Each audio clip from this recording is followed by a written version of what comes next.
समस्त को प्रभु श्री कृष्ण नाम आम यूट्यूब चैनल रे स्वागत जनाए।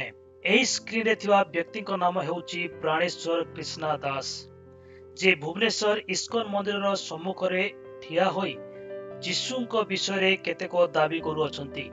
आज आमने एही भिडियो रे ताहाको दाबी समूहर बाइबल द्वारा परीक्षा करिबा और जानिबा जे कोन प्रकृत रे सेही दाबी समूह सत्य ना मिथ्या। एही भिडियो आमने अति संक्षिप्त भाव में देखिबा एवं जानिबा। आसंतु आमने तांको भिडियो रो गोटे क्लिप देखिबा। आउ जीसस क्राइस्ट आमे जो कहूचे, जीसस केबे भी निजको क्राइस्ट कहि नथिले। क्राइस्ट माने होचनी कोन? शक्तियावेश अवतार, अनॉइंटेड वन, माने जाहां भितर भगवान का शक्ति अछि ताकू क्राइस्ट बोली कहा जाय। तो जीसस सबले निजको जीसस कहउथिले आ सन ऑफ गॉड कहउथिले, किंतु तांकरी डिसाइपल माने आगु को जाई ताकू क्राइस्ट बनै दिले, कहले जीसस ही होचनी भगवान, भगवान का अवतार। किंतु जीसस केबे भी निजको क्राइस्ट बोली कहि नांती। सही इस्कन रो भाई जनक कहउछंती जे जीशु केबे भी निजको ख्रीष्ट बोली कहि नांती। जीशु निजको जीशु कहउथिले आ सन ऑफ गॉड कहउथिले, किंतु ताहांको शिष्य माने आगो को जाई ताहांको ख्रीष्ट बनाई देले। आमे माने बाइबल द्वारा एही दाबी को परीक्षा करिबा। सही दाबी को उत्तर करिबा पूर्वरु आमे माने गोटी विषय मन रखिबा जे मिथ्या को चित्कार करी कहले सत्य होई जाय नै, आउ सत्य को चित्कार न कले मिथ्या होई जाय नै।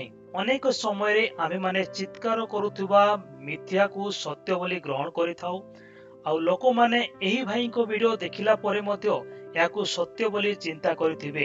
केबे केही मध्य परीक्षा करि नथिबे जे कोन एही दाबी सत्य अटे। आसंतु आमे माने एही दाबी को परीक्षा करि आमाने जानिबा। जोहन 4 अध्याय रे जेतेबेले जीशु जने स्त्री लोक सहित कथावार्ता करुथिले, सेतेबेले स्त्री लोक जनक जीशु को कहिला, मसीह जहांको ख्रीष्ट कहंती से आसु अछंती बोली मु जाने। जेतेबेले से आसीबे से आमानकु समस्त विषय जणाइबे। एठारे स्त्री लोकटू जीशु को जहांको ख्रीष्ट बोली कहंतु से आसुछंती बोली कहिला। तेबे जोहन 4 पर्व 26 पदरे जीशु कहिले, जे तुम सहित कथा कहू अछि जे मु सही अटे। स्त्री लोक ख्रीष्ट आसीबे बोली कहू अछि, किंतु जीशु कहू अछंती मु सही अटे, अर्थात मु ख्रीष्ट अटे। एठारे जीशु स्पष्ट भावे मु ख्रीष्ट बोली निजको कहि अछंती, किंतु सेही इस्कन भाई जनक बाइबल भल भावे पढ़ी नाहांती, सेथिपाई से एही सत्य जानि नाहांती आउ मिथ्या दाबी करू अछंती।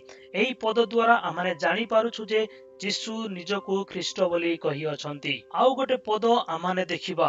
जोहन 10 पर्व 24 पदरे लेखा जाय जे जिहुदी माने ताहांकु चारिआडे घेरी पचारिबाकू लागिले, आउ केते काल आमानकु संदेह रे रखिबो, जदि तुमे ख्रीष्ट ताहले आमानकु स्पष्ट रूपे कुह। ता परवर्ती पदरे जीशु उत्तर देले जे मु तुमानकु कहि अछि, किंतु तुमे माने विश्वास करू नाह। मोर पितांक नाम रे मु जेउ कर्म करू अछि सेही सबु मो विषय रे साक्ष्य देउ अछि। एठारे मध्ये हम देखु जे जीशु जिहुदी मानकु मु निजे ख्रीष्ट बोली कहि अछि बोली कहू अछंती, किंतु से माने विश्वास करू नथिले।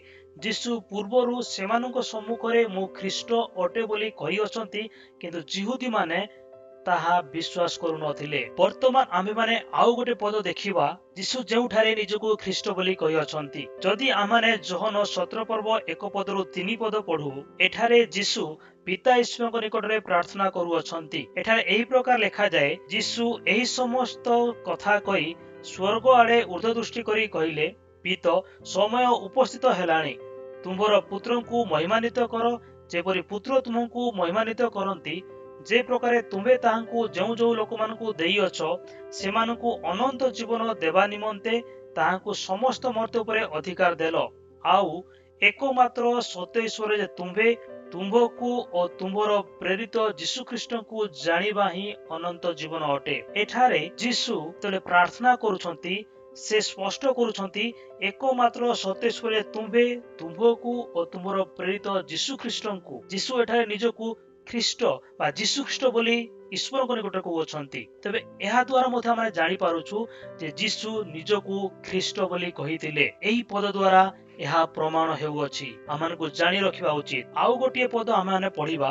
लूक 23 पर्व 2 पद। एठारे पिलातंक निकटरे लोक माने जीशुଙ୍କ विरुद्धरे अभियोग करी कहिबाकू लागिले, आम्भे माने देखिलु ए लोकटा आमानक जाति की राजद्रोही कराउ अछि एवं काईसरंकु कर देवा पे निषेध करू अछि ओ आपणाकू ଅଭିଷିକ୍ତ ଅର୍ଥାତ୍ ଖ୍ରୀଷ୍ଟ ରାଜା ବୋଲି କହୁଅଛି। ଏଠାରେ ମଧ୍ୟ ଲୋକମାନେ ଯୀଶୁଙ୍କ ବିଷୟରେ ଅଭିଯୋଗ ଦେଉଅଛନ୍ତି ପିଲାତଙ୍କ ନିକଟରେ ଯେ ସେ ଅର୍ଥାତ୍ ଯୀଶୁ ନିଜକୁ ଅଭିଷିକ୍ତ ଅର୍ଥାତ୍ ଖ୍ରୀଷ୍ଟ ବୋଲି କହିଅଛି। ଏଠାରେ ଥିବା ଲୋକମାନେ ସ୍ପଷ୍ଟ ଭାବରେ ଶୁଣିଥିଲେ ଯେ ଯୀଶୁ ନିଜକୁ ଖ୍ରୀଷ୍ଟ ବୋଲି କହିଥିବା। ଏହା ସେମାନେ ଶୁଣିଥିଲେ, ସେଥିପାଇଁ ସେମାନେ ଏହି ଦାବି ନେଇ ପିଲାତଙ୍କ ନିକଟକୁ ଆସିଛନ୍ତି ଏବଂ ଅଭିଯୋଗ କରୁଅଛନ୍ତି। ଏହି ଲୋକମାନେ ଯୀଶୁଙ୍କ ବିରୁଦ୍ଧରେ ଅଛନ୍ତି ଆଉ ସାକ୍ଷ୍ୟ ଦେଉଅଛନ୍ତି ଯେ ଯୀଶୁ ନିଜକୁ ଖ୍ରୀଷ୍ଟ ବୋଲି କହିଅଛି। ଏଥିରୁ ଜଣାପଡ଼େ ଯେ ଯୀଶୁ ପ୍ରକୃତରେ ନିଜକୁ ଖ୍ରୀଷ୍ଟ ବୋଲି କହିଥିଲେ, କିନ୍ତୁ ଇସ୍କନ ଭାଇଙ୍କୁ ଗୋଟିଏ ସଣ୍ଡେ ସ୍କୁଲ ଲେଭେଲର ବାଇବଲ ଜ୍ଞାନ ନାହିଁ, ସେଥିପାଇଁ ସେ ଏହି ସତ୍ୟତା ଜାଣିନାହାନ୍ତି ଏବଂ ମିଥ୍ୟାକୁ ସେ ଚିତ୍କାର କରି କହୁଅଛନ୍ତି। ଯୀଶୁଙ୍କୁ ବିଚାର କରିବା ସମୟରେ ମହାଯାଜକ ତାହାଙ୍କୁ କହିଲେ ଯେ ଆମ୍ଭେ ତୁମ୍ଭକୁ ଜୀବନ୍ତ ଈଶ୍ୱରଙ୍କ ନାମରେ ଶପଥ ଦେଉଅଛୁ, ଆମ୍ଭମାନଙ୍କୁ କୁହ ତୁମ୍ଭେ କି ଈଶ୍ୱରଙ୍କ ପୁତ୍ର ଖ୍ରୀଷ୍ଟ? ଏଠାରେ ମହାଯାଜକ ଯୀଶୁଙ୍କୁ ବିଚାର କରିବା ସମୟରେ ଏହି ପ୍ରଶ୍ନ ପଚାରୁଛନ୍ତି, ତୁମ୍ଭେ କି ଈଶ୍ୱରଙ୍କ ପୁତ୍ର ଖ୍ରୀଷ୍ଟ? ଯୀଶୁ ତାଙ୍କୁ କହିଲେ ଆପଣ କହିଅଛନ୍ତି। ତେବେ ମାଥ୍ୟୁ 26:63 ପଦରେ ମହାଯାଜକ କଣ କହିଲେ? ସେ କହିଲେ ଯେ ତୁମ୍ଭେ କି ଈଶ୍ୱରଙ୍କ ପୁତ୍ର ଖ୍ରୀଷ୍ଟ? ଆଉ ଯୀଶୁ କହୁଅଛନ୍ତି ଆପଣ କହିଅଛନ୍ତି। ଅର୍ଥାତ୍ ମହାଯାଜକ ଯୀଶୁ ଈଶ୍ୱରଙ୍କ ପୁତ୍ର ଖ୍ରୀଷ୍ଟ ବୋଲି କହିଅଛନ୍ତି। ଏଠାରେ ମହାଯାଜକ ଯୀଶୁଙ୍କୁ ଯେଉଁ କଥା କହିଲେ ଯୀଶୁ ସେହି କଥାକୁ ସେ ସହମତ ହେଉଅଛନ୍ତି। ଯୀଶୁ ସେହି କଥାରେ ସେ ରାଜି ହେଉଛନ୍ତି ଏବଂ କହୁଛନ୍ତି ଆପଣ କହିଅଛନ୍ତି ମୁଁ ସେହି ଖ୍ରୀଷ୍ଟ ଅଟେ। ଆପଣ କହିଅଛନ୍ତି ମୁଁ ସେହି ଈଶ୍ୱରଙ୍କ ପୁତ୍ର ଖ୍ରୀଷ୍ଟ ଅଟେ। ଏଠାରେ ମଧ୍ୟ ଯୀଶୁ ନିଜକୁ ଖ୍ରୀଷ୍ଟ ବୋଲି ସ୍ୱୀକାର କରୁଅଛନ୍ତି। ମୁଁ ଜାଣିନାହିଁ ସେହି ଇସ୍କନ ଭାଇ କେଉଁ ବାଇବଲରୁ ପଢିଲେ, କଣ ପଢିଲେ, କି ପ୍ରକାର ପଢିଲେ, କେଉଁଠାରୁ ସେ ଶିକ୍ଷା ପାଇଛନ୍ତି ଆଉ ଏହି ଦାବି କରିଛନ୍ତି ଯୀଶୁ କେଉଁ ସ୍ଥାନରେ ମଧ୍ୟ ନିଜକୁ ଖ୍ରୀଷ୍ଟ ବୋଲି କହିନାହାନ୍ତି। ଆଜି ଆମେ 2-3ଟି ଉଦାହରଣ ଦେଖିଲୁ, ପଦ ଦେଖିଲୁ ଏବଂ ଆଲୋଚନା କରୁଛୁ ଯେ ଯୀଶୁ ନିଜକୁ ଖ୍ରୀଷ୍ଟ ବୋଲି ସ୍ୱୀକାର କରିଅଛନ୍ତି। ଏହା ଯୀଶୁ ନିଜେ କହିଛନ୍ତି ଏବଂ ଯୀଶୁଙ୍କ ବିରୋଧରେ ଥିବା ଲୋକମାନେ ମଧ୍ୟ ଏହି ସାକ୍ଷ୍ୟ ଦେଉଅଛନ୍ତି। ଏହି ସବୁ ପଦ ପଢିଲେ ଆମେ ସ୍ପଷ୍ଟ ଭାବେ ଜାଣିପାରୁଛୁ ଯେ ଯୀଶୁ ଖ୍ରୀଷ୍ଟ ଅଟନ୍ତି। ଯୀଶୁ ନିଜକୁ ଖ୍ରୀଷ୍ଟ ବୋଲି କହିଅଛନ୍ତି।